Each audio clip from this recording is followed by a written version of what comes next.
a little bit in baseball as some postseason pressure comes a little bit early to some division frontrunners. Hi, I'm Amber Wilson, and welcome to the Daily Sports Update presented to you by Toyota.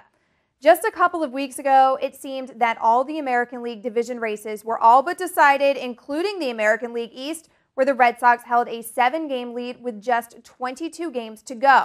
But the red-hot Yanks, winners of 10 of their last 12, including 2 out of 3 at Fenway this past weekend, pulled within shouting distance, and Tuesday night, those shouts, they got even louder. The Yanks won their 3rd game in a row, this time 12-0 over the Orioles, behind a 6-run 4th inning and another solid performance by Mike Messina. On a night that A-Rod was held hitless, the bottom of the order, Robinson Cano, Doug Minkiewicz, and Melky Cabrera combined to go 6 of 11 with a home run and 9 RBI. The former Oriole Messina, who was cast away earlier in September, won his 2nd straight decision, holding the O's to just 3 hits and no runs over 7 innings. That, accompanied by another Red Sox loss, brings the Yankees to within 2.5 games, the closest they've been since April. The Red Sox dropped their 3rd straight game 4-3 as the Blue Jays touched up Eric Gagne in the 8th for 3 runs, and Toronto went on to win 4-3. But that's not the only race tightening up. As one New York team thrives, the other one is in the middle of an epic collapse. The Mets lost for the 5th straight game, and the Phillies won a marathon in St. Louis for their 6th straight win. And now the Mets lead in the NL East is just 1.5 games. New York took the division lead in the NL East on May 16th, and they haven't relinquished it, but a miserable run has them clinging to first, and right now they have the same record as the wild card front-running Padres.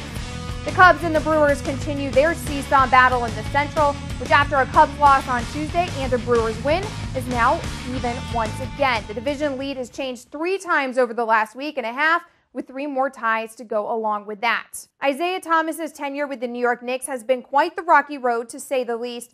The once perennial contenders in the East haven't won more than 39 games since he joined the team in 2003.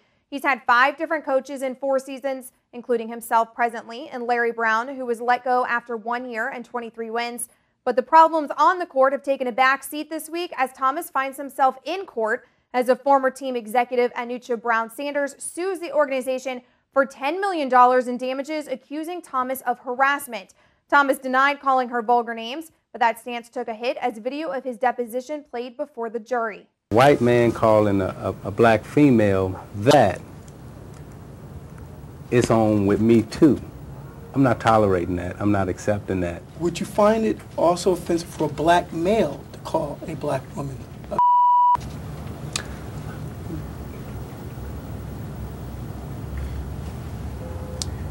Not as much, and I'm sorry to say. I do make a distinction. And in other news and notes around the world of sports, also in the NBA, referee Joe Crawford, who had been suspended indefinitely, has been reinstated. After a peculiar incident with Tim Duncan in San Antonio on April 15th of this year, David Stern took action against the 32-year-old NBA veteran. Stern cited a favorable professional evaluation and a commitment to an ongoing counseling program that aided in Crawford's return.